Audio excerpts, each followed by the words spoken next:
Jeff and Jeremy.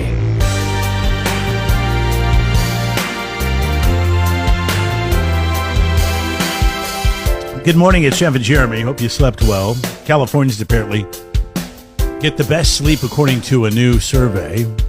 They surveyed 5,000 Americans. California, number one. South Carolina, New York, Maryland, New Jersey, North Carolina make up the top five. And I'm like, how the hell is everybody with paying these high mortgages and rents? The highest groceries in America are in California. This is why, Jeremy. You work 90 hours a week just to survive. You're going to be tired at the end of the day. That's why we sleep well. Yeah, I was reading that. I was like, all right, what are ways to help me sleep better? I've been doing this for a while. Of course, yoga is something I still need to get into, or the meditating thing. They always say you need to turn off your TVs. You're a man. And, well, I'm not going to tell you that I do it. I'm just going to do it. See if it helps. But then if it helps, funny. I'm such an idiot, I'll probably tell you if I'm excited and it works. So, you know, when you go on a trip, you research everything on a trip, right? Now, there's YouTube videos for wherever your destination is. And spring break, we're planning on going to Zion and do national parks. And we were watching a top 6 things to do at Zion video or something like that on YouTube the other day. And number 3 was because they're all hippies that put this stuff on. So she's like, do yoga in nature with the surrounding views of Zion. And then they have like yoga classes that some local does there or something like that. Okay. But every time I see yoga, it's almost like working out. Like you're stretching, you're having to push yourself up. They show a picture of this lady laying it down in the middle of a trail on a mat doing stretches, some kind of stretches. And I turned to my wife. I said, what the hell do you think our forefathers would think if they saw that, if they got in a time machine and came to 2024 and we're sitting here watching a video about somebody laying on a mat on a trail doing stretches, waiting for a mountain lion to come by and carry him off for dinner? That's what I'd be thinking about. Be packing my 9. Some of the stupid stuff we do just because we don't do things out of necessity anymore. I mean, it's great. We live in a great country and everybody can do that kind of stuff. But it's like, is that really what we should be doing? Is that a priority? I don't know. That's for you to decide. Well, there are a few things you can do to help you sleep better. And one of it is lower the room temperature. So if you can get your room between 60 and 67 degrees, which is always a battle I have with my wife. She's always cold. Too. She sleeps with an electric blanket, a heating pad, extra blankets. I'm like, fine, do it. But I can't get cooler because there is equipment out there you can cool your bed, but it's very expensive. It's much easier to buy an electric blanket, and you can cook over there while I sleep. So how does your electric blanket setup work? Is it got 2 sides? No, it's, well, remember, we have 2 twin beds that are pushed together like a queen, or king, I mean. So yeah. It's just on her side. It's on her side. It doesn't touch me at all. I mean, that's interesting. We do have a comforter that goes over the whole bed, like a king size comforter. And then there's George he sleeps with her. And that's the best part of having these 2 twin beds is he doesn't even touch my bed. He stays over on her side and he snuggles up with her. This is the difference in our house. We have a electric blanket that spans the entire bed, but I was like, not doing this. I'm not going to be sleeping with your temperature. No way, no how. I can't do that. I can't sleep. I'll get super hot. She turns it on to 7 or 8 every night, clicks a button to get it like fast warmed up, and falls asleep underneath it. I usually stay up a little later. I watch TV and stuff like that. And within 25 minutes after falling asleep, she's got all the covers kicked off on her side because she's too hot. And I don't even bother turning on this electric blanket all year long. Like I never, like it could get downright cold at night. Like, in Paso Robles. Yeah. It could get really cold. I like to keep the heat at like 68, 69, something like that in the house. And I've never turned on this electric blanket because the residual blast from her side of the bed, even though mine's fine, it's overwhelming. Yeah, yeah. I was like, what's the point? And I'd taken video of her. I'm like, hey. You know what she should do? You kick the covers off 25 minutes after you go to sleep. I've taken video of you. This And he's actually like- is, they recommend taking a hot shower before you go to bed between 104 and 108. I think we've talked about this. I don't know how you gauge that. But if you do that is like 10 minutes before bed, people say it On a cruise, improves you can. their sleep. You know, on a cruise, when you turn the shower on, it's got the temperature of the shower. It's got a little knob. Oh, to that's tell pretty you cool. Exactly where you want to do it. I don't I'm think like, that's why every don't they boat, make, but Why don't they make every shower handle like that? It's not like a digital readout or anything like that. It literally is an old school thermostat, but it tells you if you want it to be 99 degrees, this is where you turn it to. Yeah. And I'm like, every shower handle should have that feature on it. But I think hot water heaters are different, and one on the boat's going to be pretty standard. So I get it. they also say if you exercise during the day, you'll sleep better at night. Okay. Everybody's just trying to get me to exercise. That's what I feel like. That's what I'm telling leave you, me alone. Jeremy. Like that's Work why on my core. Californians sleep so well. We're working all No, day, no, all night. exercise, physical exercise, 30 minutes running, Yeah, getting but your heart working- rate up over 100, not just sitting there Working- working. That doesn't. Jobs other than ours, working requires some amount of mobility. Yeah, but people work for 8 hours a day, just like everybody else. Not in California, 12 to 14. Oh, that's not true. Well, I understand what you mean. How do you afford to live here? Well, How do you afford to you live mean here if you're not people have working a second lot? jobs? Okay, that's true. Yeah. Yeah, and of course, turn off all the electronics, the phones, all that kind of stuff. Even though I like to look at my phone right before I go to bed. Yeah, I feel like it puts me to sleep. I do too, but then I wake back up, so maybe that's part of it. Who knows? You have So- nightmares about what you're reading. Californians, we're supposed to have the best sleep methods. Hey, coming up in a few minutes. Do you remember? That's a feather Gavin Newsom can put in his hat. Do you remember? Our residents sleep the best. Yes. Well, Better than the rest of the country. hey, he did surprise me with the veto of the tackle football law they were trying to pass or whatever he Yeah, because signed off on it. He wants to remain in office. He's starting to do some common sense things, like reopening Diablo Canyon. Yesterday we had a guy. His name's Don. He's a single older man. I think he said, what did he say? He's in his 60s or 70s. He lives in Los Osos. I think he's in his late 60s. 60s. And he asked us about the end of the world. And then I read this story after we get off the radio yesterday. The doomsday clock is as close as it's ever been to doomsday. What does that mean? I had to read into it. I'll explain next. Jeff and Jeremy in the morning. Turn it on in the morning. Every morning. Come on, girl. And leave it all day long. Because they're funny, they're entertaining. Shake that booty. From 93.3 KZOZ.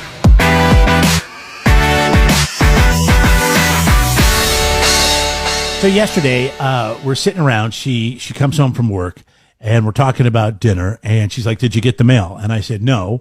And so she starts to walk towards the door to go out to get the mailbox, and she stops and she peeks around the corner to the window. She goes, "Damn it!" And I'm like, "What?"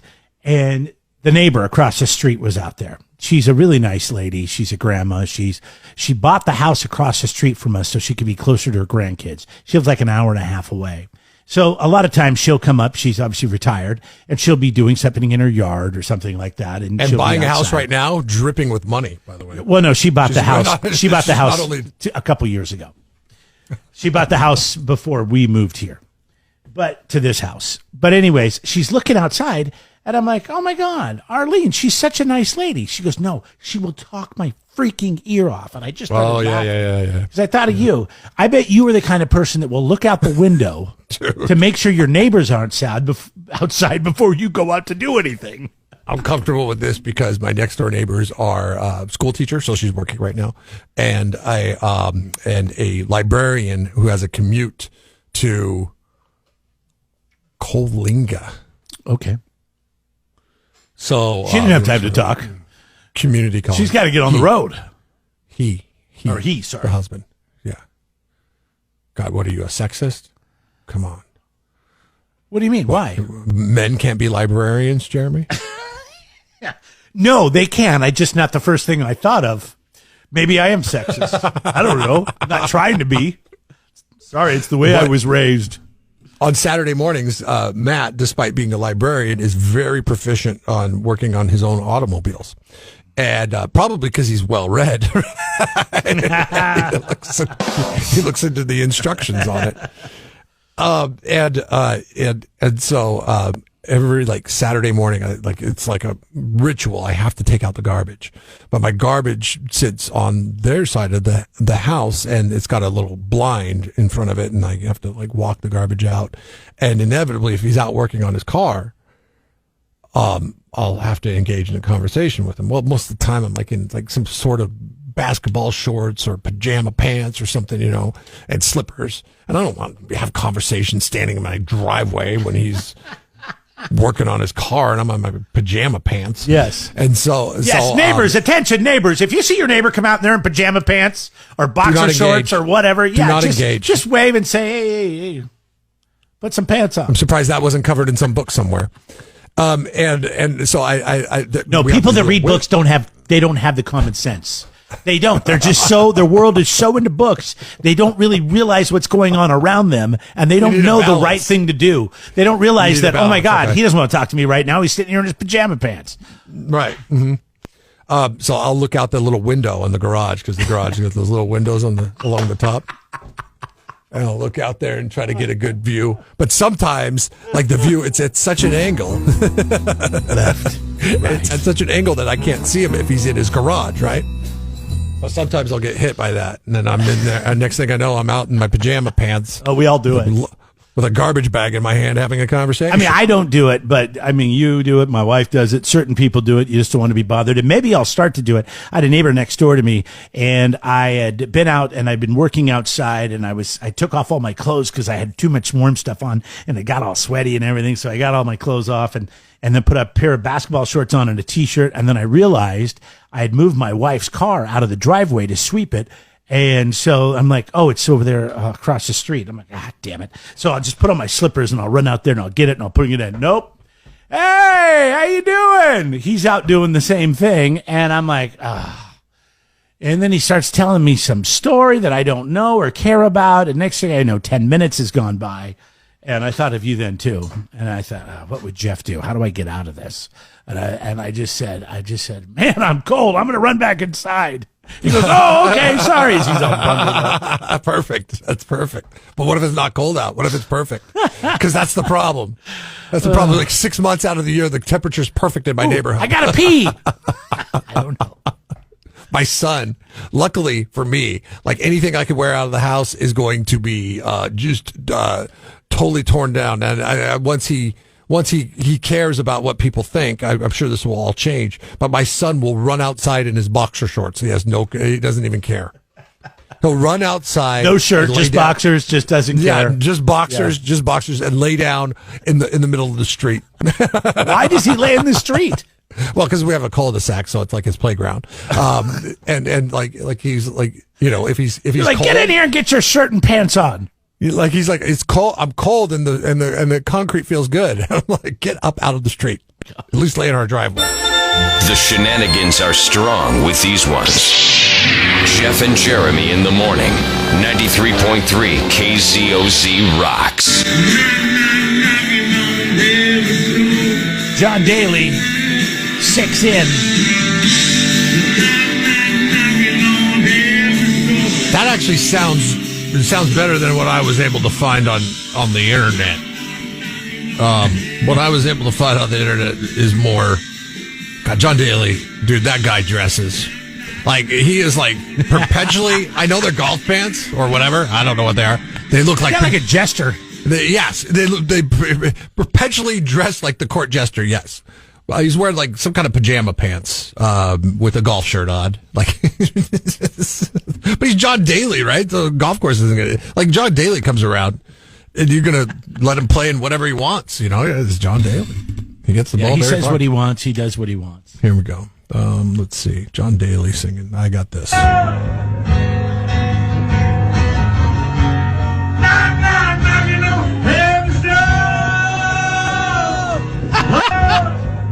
Unfortunately, it's just a short, but that's over on our Facebook page. You can see you can see his cell phone outfit. video. You can tell. You can see his outfit and everything like that. The guy that posted it said, just walked into a bar in Austin, and there's John Daly singing karaoke. So I guess him and Kid Rock are really good friends, and they hang out quite a bit together, and they go places together. I wonder if Trouble follows them at all. Yeah. Do you think Trouble follows them at all? But they sat down. They did a sit down, both of them, smoking cigars. And, well, John Daly was smoking cigarettes, and then he was smoking cigars. Kid was just smoking cigars. And they were talking with Tucker Carlson, and it's pretty funny. You can find it on YouTube. Pulling no punches. Pulling no punches. It would be offensive to some of you. So, if you're woke, it would be probably offensive to you. I don't know if I want to be mindset. I don't want to know. I don't want to be anywhere near awake if I have to listen to John Daly sing karaoke for more than 3 minutes. I think you have to be 4 or 5 beers in to really enjoy that performance. Since it's happened before, we're going to ask the question. Since I talked to a guy once who bought a house in the west side of Paso Robles. He came up from Los Angeles to purchase that house. He said, "I love this town. This is the next Austin." I guess it is, because celebrities sing karaoke at Paso Robles too. Name a celebrity you would like to see sing karaoke more than John Daly. Is there anybody? For me, it's not. Dude, you're like, okay, list of celebrities.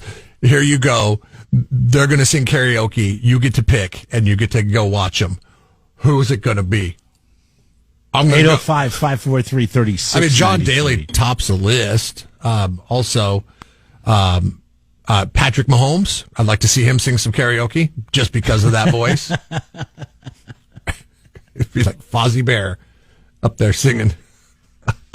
Hey, Bernie, what's going on? It's Jeff and Jeremy in the morning.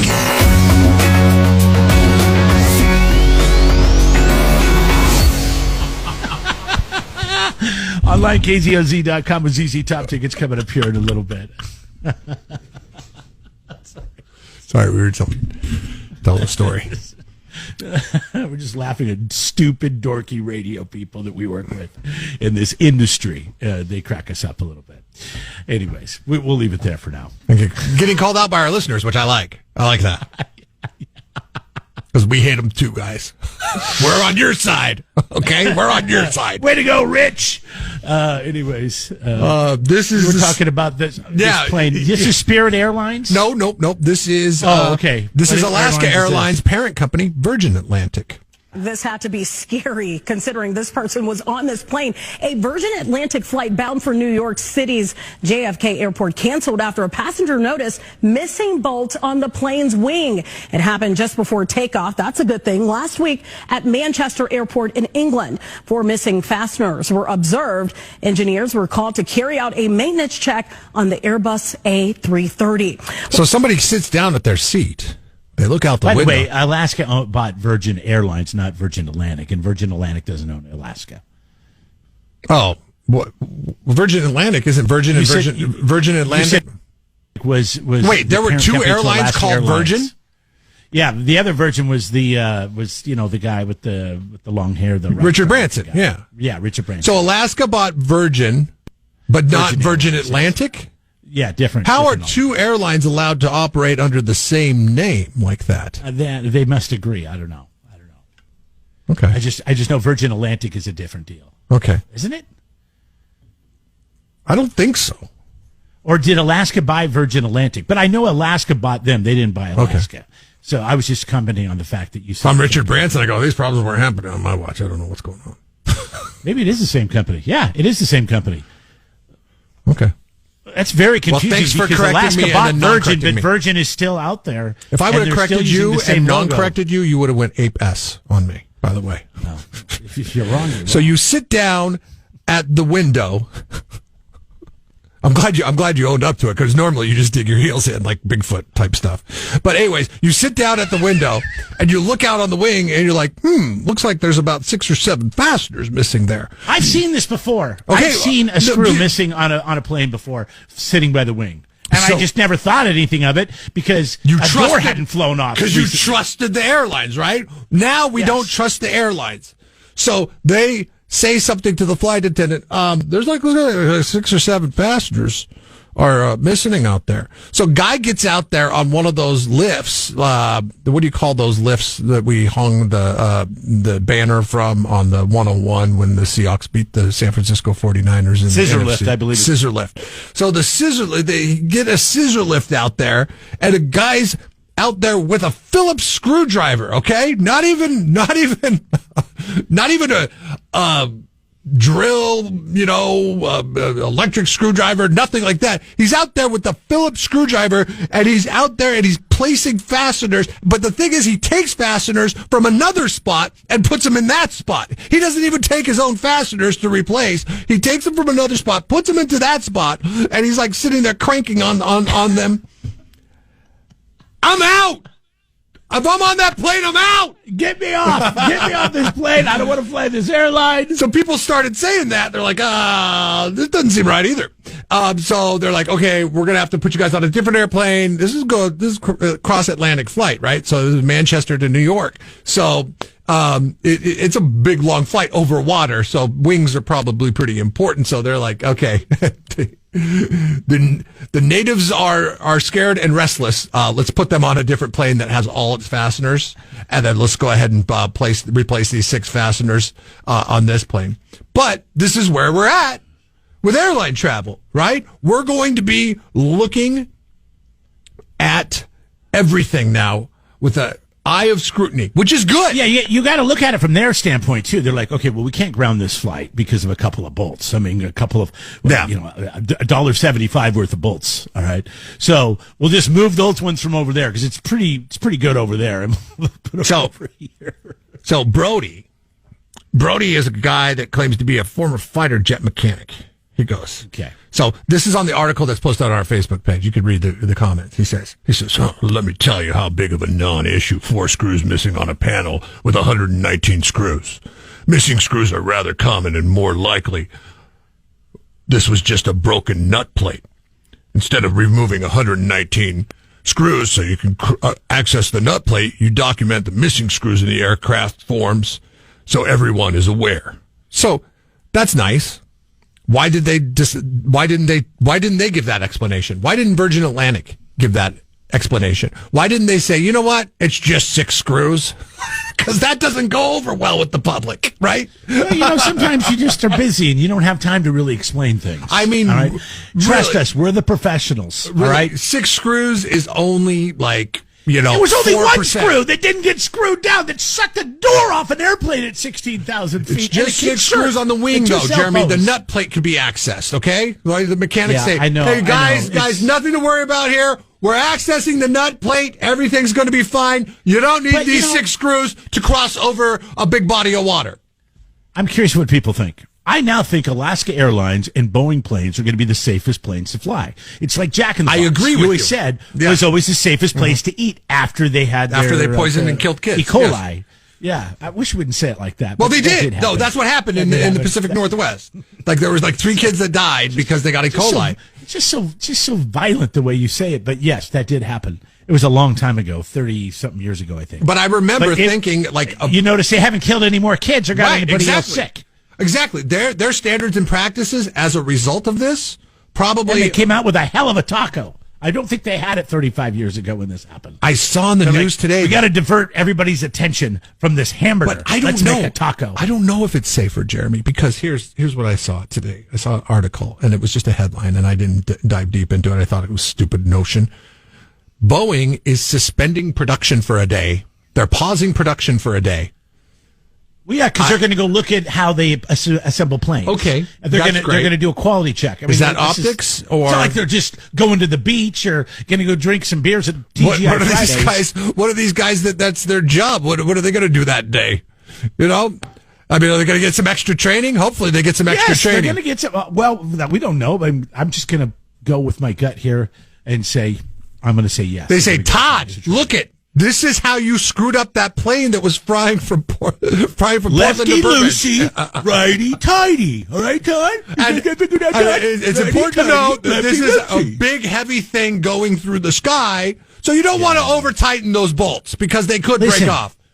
These people need to understand that their job is putting people's lives in their hands, even if they're just turning a bolt, twisting a wire, or gluing something together. But you are going to give the airplane a once-over, right? When you get on, you're like, okay, is everything check out here? I'm going to check the bolts on the wing from now on. I'm going to give the panel a little shove that I'm sitting next to while I'm on the ground to see if there's any movement there. You know, the things that I do know, listen, I'm not an airline mechanic. Believe me. I'm not We Brody. got somebody on the phone here. Are you an airline mechanic or an expert? I can pretend to be both.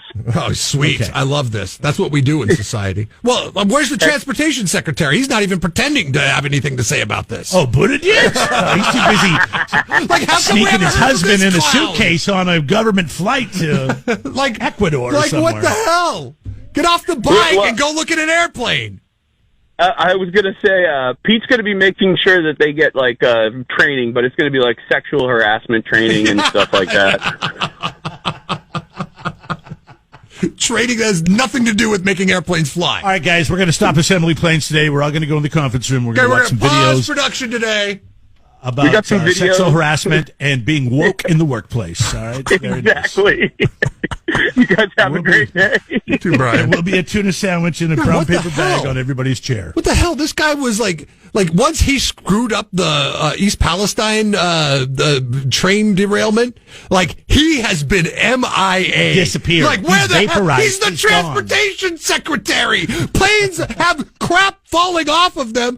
Customers are like looking at him saying, something doesn't look right. And he has nothing to say. Subscribe to the Jeff and Jeremy podcast now on Apple Podcasts, Spotify, Google, and YouTube. It's your Central Coast commute-friendly podcast.